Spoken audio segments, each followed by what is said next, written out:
हल्के से national conference और कांग्रेस के मुश्तरका उम्मीदवार हमारे यूथ नेशनल कॉन्फ्रेंस के सूबाई सदर, आपके साबका एमएलए जनाब एजाज जान साहब, यहाँ स्टेज पे तमाम नेशनल आदाब और सत श्री अकाल। आखिरकार 10 साल के लंबे अरसे के बाद दोबारा इसी पार्क पे इसी तरह इलेक्शन के जलसे को खिताब करने का मुझे मौका हासिल हुआ है। 10 साल पहले भी इसी तरह इसी जगह यही उम्मीदवार लेके मैं यहाँ पे खड़ा था। उस वक्त भी मैंने वोट के आपसे गुजारिश की थी, उस वक्त मैंने उम्मीद की थी आपके वोट हमें हासिल होंगे, लेकिन उस वक्त माहौल कुछ अलग था, नाराजगियां कुछ और थी, माहौल आपका कुछ और था और आपने फैसला जो है एक अलग फैसला किया। नेशनल कॉन्फ्रेंस को छोड़ के आपने कलम दवात के निशान पे उंगली डाली और उनको यहाँ से कामयाब किया, क्योंकि उस वक्त उनका एक ही नारा था, पीडीपी को जितवाओ और बीजेपी को बाहर रखो। जगह जगह इलेक्शन में वो यही कहते रहे कि बीजेपी को रोकने के लिए पीडीपी को जितवाना जरूरी है। आप लोगों ने पीडीपी को जितवाया, बहुत औरों ने पीडीपी को जितवाया, 28 सीटों में पीडीपी जीती, हम रह गए और वो 28 के 28 एमएलए जो हैं इलेक्शन के फौरन बाद बीजेपी की गोद में जाके बैठ गए। वो कहते हैं लम्हों ने खता की, सदियों ने सजा पाई। 10 साल पहले जब मैं यहाँ खड़ा था एजाज जान साहब के लिए वोट मांगने के लिए, हमारी अपनी रियासत थी, लद्दाख हमारा हिस्सा था, हमारा अपना झंडा था, हमारा अपना आईन, अपनी शनाख्त, वजूद, पहचान, जमीन पे हक, दरिया पे हक, पहाड़ों पे हक, जंगलों पे हक।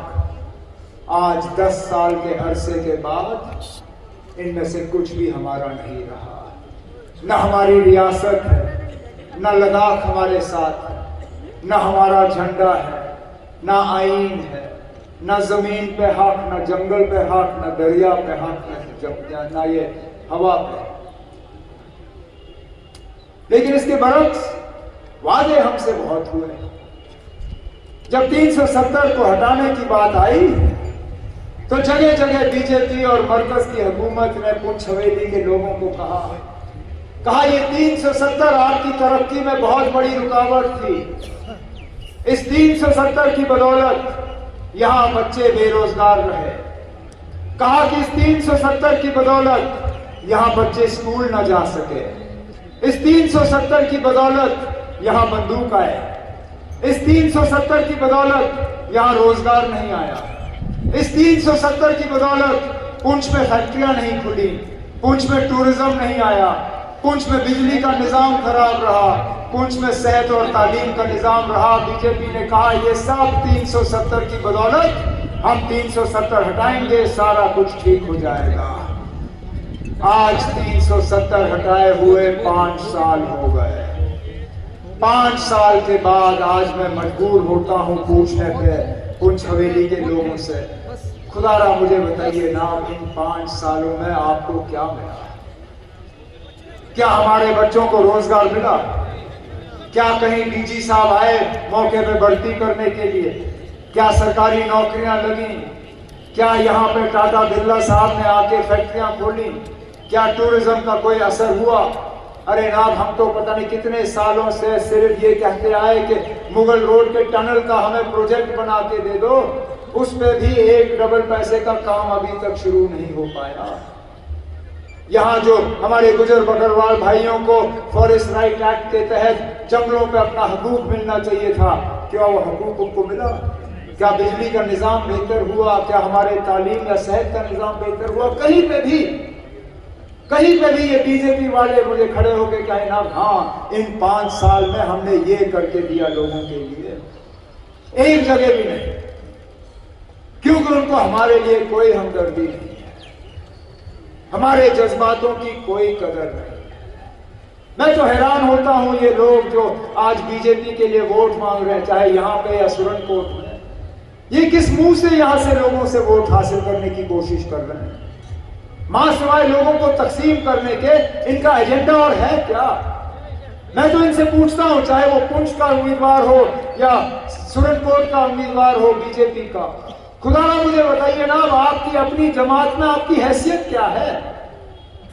आपके जमात वाले आपको किस नजरिए से देखते हैं? क्योंकि उनका जो मुसलमानों के तय सोच है वो हम अच्छी तरह से जानते हैं। ये आजादी के बाद पहली मर्तबा है कि मरकज की हुकूमत में मुसलमान कोई नुमाइंदा नहीं है। ये सच्चाई है, इस सच्चाई से ये लोग इनकार नहीं कर सकते। 14% आबादी आज इस मुल्क में मुसलमान है। जरा जो बीजेपी का उम्मीदवार यहां और सुरनकोट में आपसे वोट मांग रहा है, उनसे पूछिए ना, हम आपको वोट देने के लिए तैयार हैं। आप जरा मोदी साहब का जो मुसलमान मिनिस्टर है उसका नाम बताएं। है नहीं उनके पास नाम बताने के लिए, क्योंकि मिनिस्टर है नहीं। अरे जनाब, जो मरकज की हुकूमत में आपका कदर नहीं करने वाले हैं, वो यहां जमीनी सतह पे आपकी क्या कदर करेंगे? क्या कदर करेंगे ना? तभी तो जाके हमारे इमाम साहब पे FIR कटता है। और ये पहली मर्तबा नहीं है। मैं इस बात से सहमत नहीं हूं। मैं ये जो एजाज जान साहब ने कहा कि यहां बीजेपी की सरकार बनी ही नहीं है। अरे ना, बीजेपी की सरकार को तो 10 साल हो गए यहां पे। ये जो डबल इंजन सरकार करती, ये बीजेपी वाले कहते हैं डबल इंजन बनाओ, डबल तरक्की होगी। हमें तो 10 साल हो गए इनके डबल इंजन का तजुर्बा करते हुए। पहले तो वजीर आजम साहब, मोदी साहब, वजीर आला मुफ्ती साहब, अल्लाह मगफिरत करे उन्हें। उसके बाद साथी बराबर DG साहब मौके पर दस्तखत करके आपको वहां पुलिस में दाखिल करेगा। ये हमारा वादा है आप लोगों के साथ।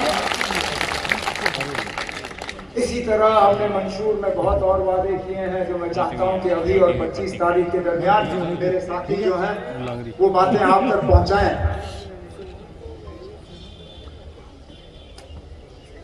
मेरे जो साथी सिख कम्युनिटी से ताल्लुक रखते हैं, इनकी 2 डिमांडें हैं। एक तो ना, स्कूलों में जहां इनके बच्चे पढ़ते हैं वहां पंजाबी जबान सिखाई जानी चाहिए, और दूसरा इनके लिए माइनॉरिटी कमीशन बनना चाहिए ताकि माइनॉरिटी इनको स्टेटस मिले। हमने अपने मंशूर में इनसे वादा किया है कि इंशाल्लाह इनके बच्चों को हम स्कूलों में पंजाबी सिखाने का काम करेंगे, और इंशाल्लाह एक माइनॉरिटी कमीशन कायम करेंगे ताकि माइनॉरिटी के लिहाज से जो आपके हुकूक हैं, जो आपके हक हैं, वो आपको मिले। लेकिन मैं फिर इस बात पे आता हूँ ना, ये कमल के फूल वाले जो हैं, ये सिर्फ और सिर्फ हमें तकसीम करने के लिए निकले हुए हैं। इनकी ताकत इस बात में है कि हम अलग हो जाएं। सुरनकोट में इनकी कोशिश है कि गुजर सारे अलग हों, गुजर तकसीम हो, वहां एक तरफ वोट हो और वो सीट बीजेपी ले। यहां पुंछ में उनकी सोच अलग है। यहां पुंछ में उनकी सोच ये है कि यहां गुजर एक साथ आ जाए, बाकी तकसीम हो जाए और दोबारा वो जीते। अब हम लोग हैं, हम कहते हैं ना, कोई तकसीम नहीं होना चाहिए। हम ना हिंदू मुसलमान के नाम पे वोट मांगते हैं, ना जम्मू कश्मीर के नाम पे वोट मांगते हैं, ना सिख ईसाई के नाम पे वोट मांगते हैं, ना गुजर पहाड़ी के नाम पे वोट मांगते हैं।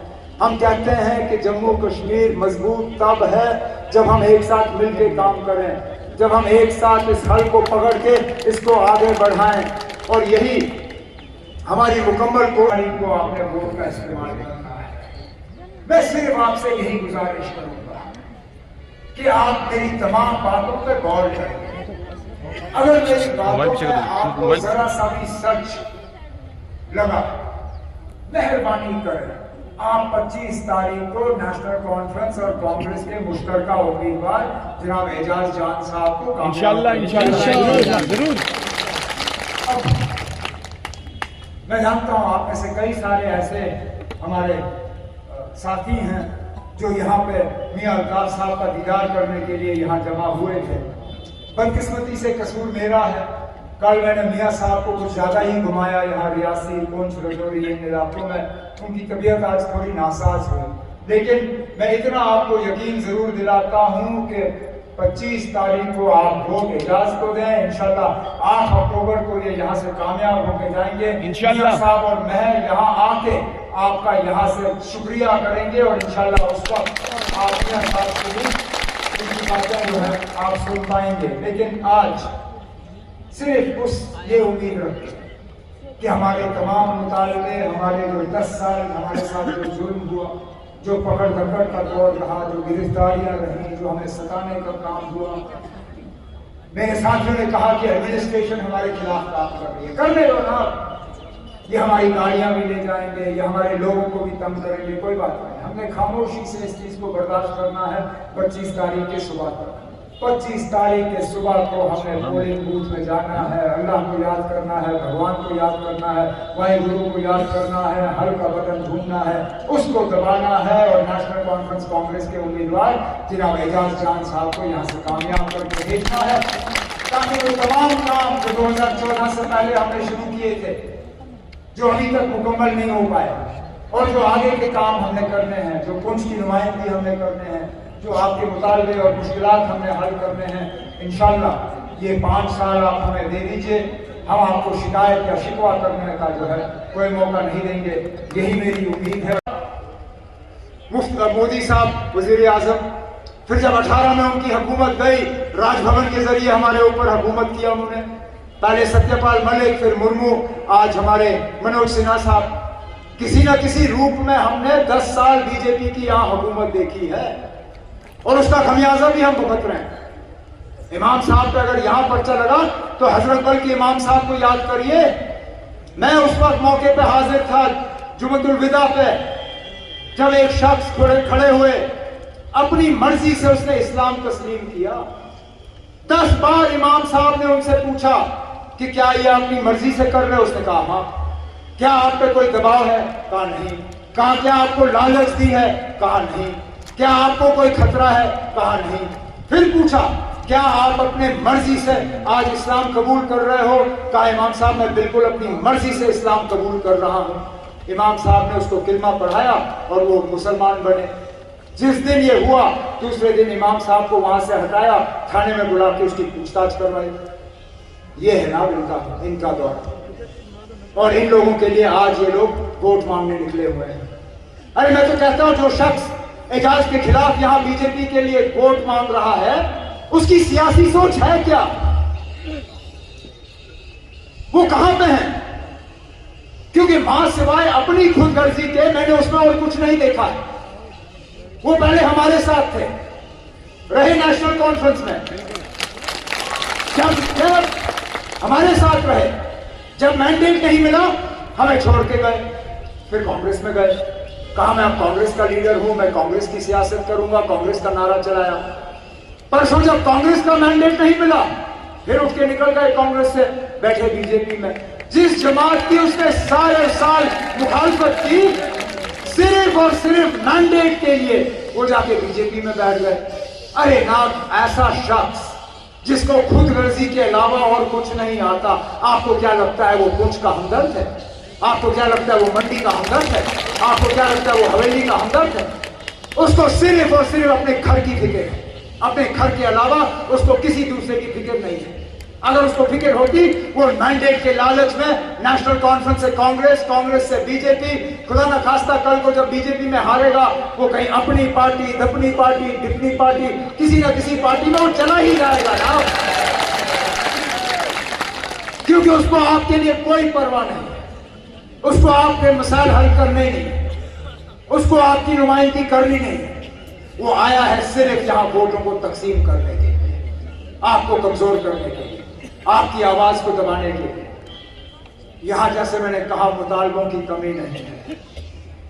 बेरोजगारी के हवाले से जब हम बात करते हैं, महंगाई के हवाले से बात करते हैं, बिजली के निजाम के हवाले से बात करते हैं, राशन के हवाले से बात करते हैं ना। मुझे वो दौर याद है जब मेरी हुकूमत में, जब एजाज एमएलए था, राशन कार्ड के जरिए आपको मिट्टी का तेल भी मिलता था, चीनी भी मिलती थी, राशन का तेल इतना था कि आपका गुजारा होता था उस राशन से।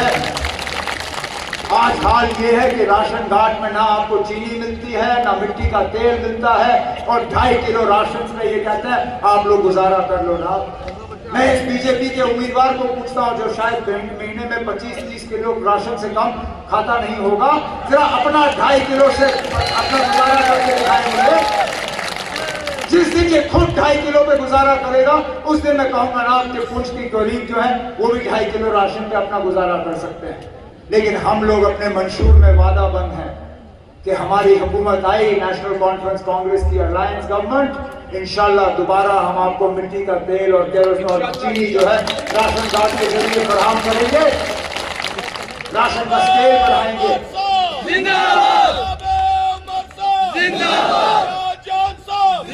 जिन घड़ियों की मैंने बात की, एक वक्त ऐसा था जब यहाँ से रेत निकालने का हक आपको था, जब यहाँ से पत्थर निकालने का हक आपको था। यहाँ रेत का ट्रक जब मकान बनाना होता था, आप 2500 में ये रेत का ट्रक खरीदते थे। इन लोगों ने वो ठेके भी आपसे छीने। अब बाहर से ठेकेदार आता है दरिया से रेत निकालने के लिए, बाहर से ठेकेदार आता है दरिया से पत्थर निकालने के लिए, मजदूर भी वो बाहर से लाते हैं। हमें यहाँ मजदूरी के लायक भी नहीं रखा, और आज रेत का ट्रक जो है हमें 16,000 17,000 में मिले तो बड़ी बात है। हमने अपने मंशूर में वादा किया है कि इंशाल्लाह हमारी हुकूमत आएगी, इन दरियाओं पे पहला हक आपका होगा, फिर किसी और का होगा। इसी तरह इन जंगलों पे जो मैंने कहा, हमारे गुजर बकरवाल भाइयों को फॉरेस्ट राइट एक्ट के तहत इन जंगलों पे पहला हक होना चाहिए था ना, नहीं दिया इन बीजेपी वालों ने आपको वो हक। इंशाल्लाह हमारी हुकूमत आएगी, फॉरेस्ट राइट एक्ट के तहत इन जंगलों पे पहला हक आपका होगा, फिर किसी और का होगा। बच्चों की तालीम की हम बात करें, एक दौर ऐसा था शेर कश्मीर ने हमें विरासत में बच्चों के लिए मुफ्त तालीम का निजाम दिया था। इन लोगों ने एक एक करके उस मुफ्त तालीम को खत्म किया। हम वादा बंद हैं कि हमारी हुकूमत आई तो हम फौरी तौर यहाँ के बच्चियों को स्कूल के लेवल से यूनिवर्सिटी तक मुफ्त तालीम फराहम करना शुरू करेंगे, ताकि ये फिर रोजगार हासिल करने के लायक हों। हम पहले महीनों के अंदर अंदर कम से कम यहाँ 1 लाख सरकारी मुलाजिम लगाने का काम करेंगे। हम दूर दराज इलाकों में दोबारा डीजी को भेजना शुरू करेंगे, वहां कैंप लगेगा, कद बराबर छाती बराबर, डीजी साहब मौके पर दस्तखत करके आपको वहां पुलिस में दाखिल करेगा। ये हमारा वादा है आप लोगों के साथ। इसी तरह हमने मंशूर में बहुत और वादे किए हैं जो मैं चाहता हूं कि अभी और 25 तारीख के दरमियान मेरे साथी जो हैं वो बातें आप तक पहुंचाएं।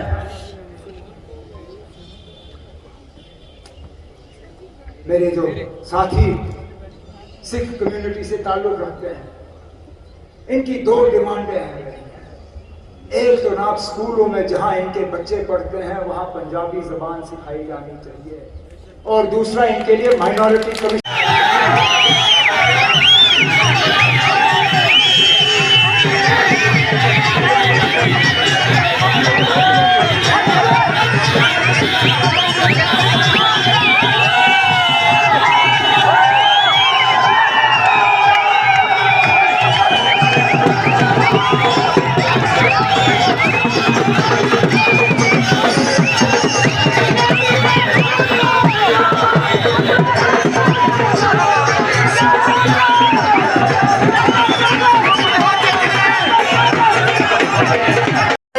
दे सके। मेरी आपसे गुजारिश है कि हमने मुल्क की एकता और सालमियत के लिए, रियासत की एकता और सालमियत के लिए, हिंदू मुस्लिम भाईचारे के लिए नेशनल कॉन्फ्रेंस को मजबूत करना है। यकीन मानिए, जुलूस निकालिए, आप एहतियात कीजिए, उसकी वजूहत एक ही है। वो वजूहत ये है कि हम नहीं चाहते कि बच्चों पे करें, उनके मुस्तकबिल पे करें, उनका मुस्तकबिल खराब करें। लेकिन एक तरीका में भी हमें डॉक्टर फारूक अब्दुल्ला साहब ने और उमर अब्दुल्ला साहब ने कहा कि कभी कानून को हाथ में नहीं लेना है। में डाला गया हुकूमत की तरफ से, लेकिन हम अपनी बात को सफल के साथ दिल से जुड़े रहे, डटे रहे। हमने अल्लाह के जाने से, अल्लाह के फजल से मुश्किलातों का एक शर्ट में लाके पूरे जम्मू और कश्मीर को तस्दीक किया। न सिर्फ जम्मू कश्मीर के दफा 370 25 तारीख को आप इसको जितवा के मेरे पास भेजो, फिर इसके हाथ मजबूत करना वो मेरा काम है। बहुत बहुत शुक्रिया।